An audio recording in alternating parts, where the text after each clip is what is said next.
हमारा तो नियम है कि हम जगन्नाथपुरी जाएंगे, तीर्थों में जब भी जाएंगे, जगन्नाथ जाएं, द्वारिका जाएं, श्रीनाथ जी जाएं, बद्रीनाथ जाएं, तो हम तो ठाकुर जी से पूछते हैं, लाला आप कैसे हो?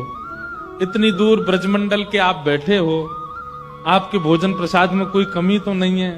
ये सब पुजारी सब प्रेम से आपका श्रृंगार करते हैं ना, कोई दिक्कत? और आपको एक बात हम सत्य बता रहे हैं, आप पूछते जाओ मनी मन ठाकुर जी से, और ठाकुर जी वहीं किसी घटना के द्वारा आपको अनुभव भी करा देंगे आपके प्रश्न का उत्तर।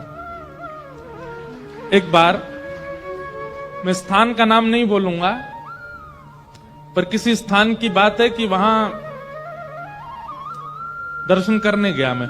देवस्थान का भी नाम नहीं बताऊंगा कौन से ठाकुर जी थे, लेकिन प्रणाम करके मैं बस निवेदन कर रहा था, मैंने, ठाकुर जी आप प्रसन्न हो, आपको कोई पीड़ा तो नहीं? ठाकुर जी को अब कोई पीड़ा तो हो नहीं सकती, वो तो जगत नियंता जगताधार हैं, पर एक प्रेम में ये भी तो होता है भाई, हमारा प्रेमी कितना भी बड़ा हो, बेटा कलेक्टर बन जाए, मां कभी नहीं पूछती उससे कि बेटा तू ठीक है? पूछती तो है।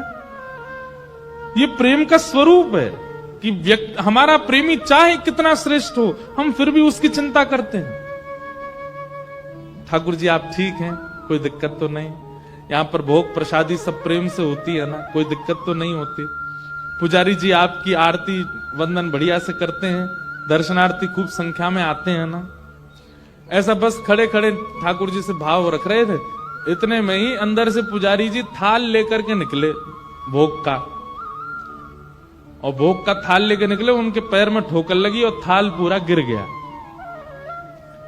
तुरंत उत्तर मिला, मानो ठाकुर जी यूं कह रहे, इनतने कहे जाओ भाव से प्रसादी सिद्ध किया करें। ये ज्यादा भाव से कुछ ऐसा सिद्ध करते नहीं है।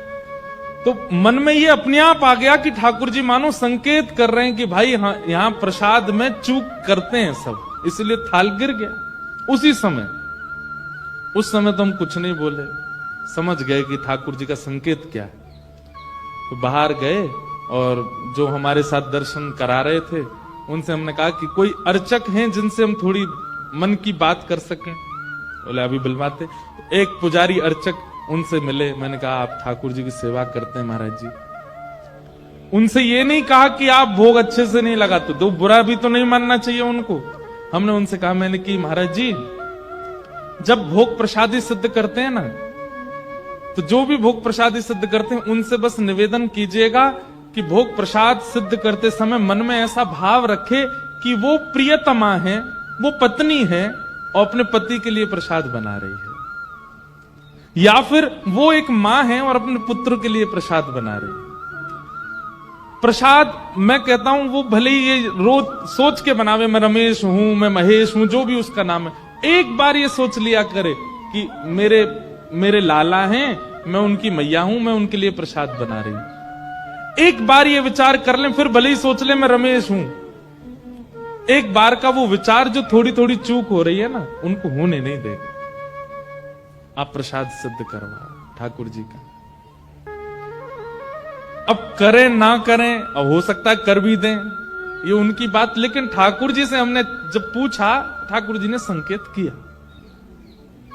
आप पूरे दिन शिकायत ही करते रहते हो, अंदर की बात बता रहे हैं, तो जो शिकायत सुनने वाला है ना, दूसरा प्रेमी, एक दिन अच्छा लगेगा, चलो ठीक है इसकी शिकायतें हैं ठीक कर देते हैं, दूसरे दिन सुनेगा ठीक कर देते हैं, अब वो रोज ही शिकायत सुनता रहेगा, तो उसके चित्त में आपके प्रति प्रेम घट जाएगा।